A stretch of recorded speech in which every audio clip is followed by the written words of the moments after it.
నేటి దిన వాక్య ధ్యానం కొరకు సామెతల గ్రంథం 3వ అధ్యాయము 6వ వచనంలో రాయబడిన 2వ వాక్య భాగాన్ని చదువుకుందాం. ఆయన నీ త్రోవలను సరళము చెయ్యను. చదవబడిన ఈ వాక్య భాగంలోని దీవెన నా ప్రియులకు మీరు అందరూ పొందుదురుగాక. వాక్య ధ్యానం కొరకై ప్రార్థన. ప్రేమ కలిగిన మా తండ్రి, మీ కొందనాలు. నేడు చదవబడిన ఈ వాక్య భాగం ద్వారా నాతో, మా ప్రియులతో మీరు మాట్లాడి మమ్మలను బలపరచమని యేసుక్రీస్తు నామమున ప్రార్థిస్తున్నాను తండ్రి, ఆమేన్. చదవబడిన ఈ వాక్య భాగంలో మన ప్రభువారు ఆయన మన త్రోవలను సరళం చేసేటటువంటి దేవుడు. ఆ దీవెనకు మనం పాత్రులం కావాలంటే పై మాట చెప్తున్నారు కదా, మన ప్రవర్తన అంతటి యందు దేవుని అధికారానికి మనం ఒప్పుకోవాలి. ఆదికాండం 24వ అధ్యాయం 1వ వచనం మొదలుకొని ఆఖరి వచనం వరకు రాయబడినటువంటి వాక్య భాగాల్లో అక్కడ అబ్రహాముకును అతని ఇంటి పెద్దదాసుడైన ఎలియాజరుకును మధ్య జరిగినటువంటి సంభాషణ మనం చూస్తాం.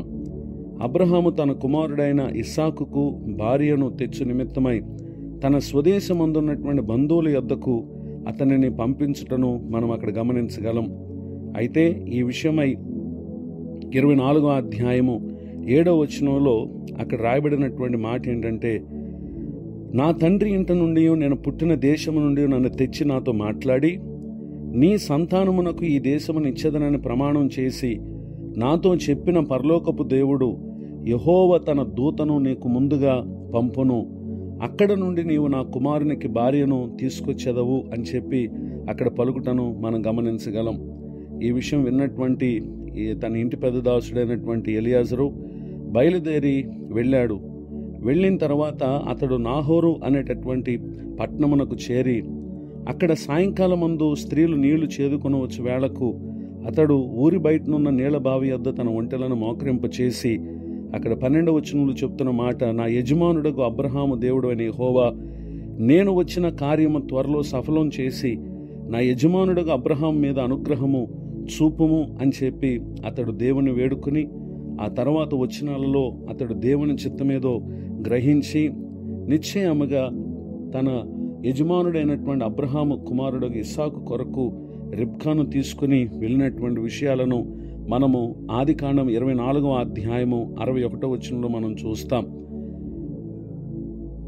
తన యజమానుడు పంపినటువంటి ఆ ప్రయాణంలో ఇక్కడ ఎలియాజరు కూడా దేవునికి తనను తాను అప్పగించుకొని దేవుని చిత్తం కొరకై అతడు ప్రార్థన చేసి ప్రభు చిత్తమేదో గ్రహించి అతడు ఆ కార్యం చేయటి యందు పరిశుద్ధాత్మ దేవుడు అతనికి తోడే నడిపించినటువంటి విషయాలను అక్కడ మనం గమనించగలం.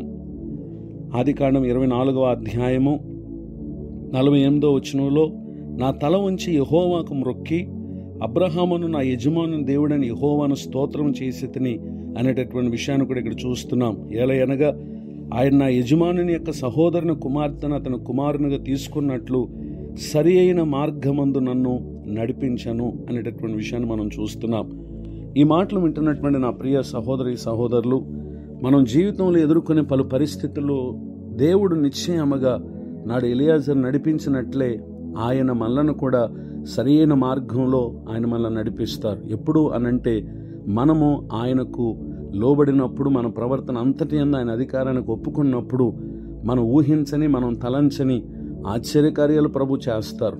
అలాంటి ఆ గొప్ప దేవుని దీవెనలు ఈ మాటలు వింటున్నటువంటి నా ప్రియులకు మీరు కూడా మన త్రోవలను సరళం చేసే ప్రభువారు మనకున్నారు గనుక భవిష్యత్తును గురించి, ముందున్నటువంటి కాలంలో జరగబోయే విషయాల గురించి ఏమాత్రం అధైర్యపడక విశ్వాసంతో ప్రభు తట్టు చూద్దాం.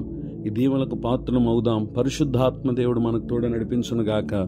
ఆమేన్. ప్రార్థన. ప్రేమ కలిగిన మా తండ్రి, వందనాలు. నేడు విన్న ఈ మాటల ద్వారా మా ఆత్మకు కావలసినటువంటి బలమును మీరు అనుగ్రహించినందుకు స్తోత్రం. దైవజనులను, వారి కుటుంబాన్ని, పరిచయం దీవించండి. నేడు మరి ఒక నూతన సంవత్సర దయాకిరీటాన్ని పొందిన మా ప్రియులను ఆశీర్వదించండి. తమ ముందున్నటువంటి కాలమంతా తమ మార్గమును సరళం చేసి మేలు కలుగు చేయమని యేసుక్రీస్తు నామంలో ప్రార్థిస్తున్నాను తండ్రి, ఆమేన్. తండ్రి, కుమార, పరిశుద్ధాత్మ దేవుడితోడే నడిపించునుగాక.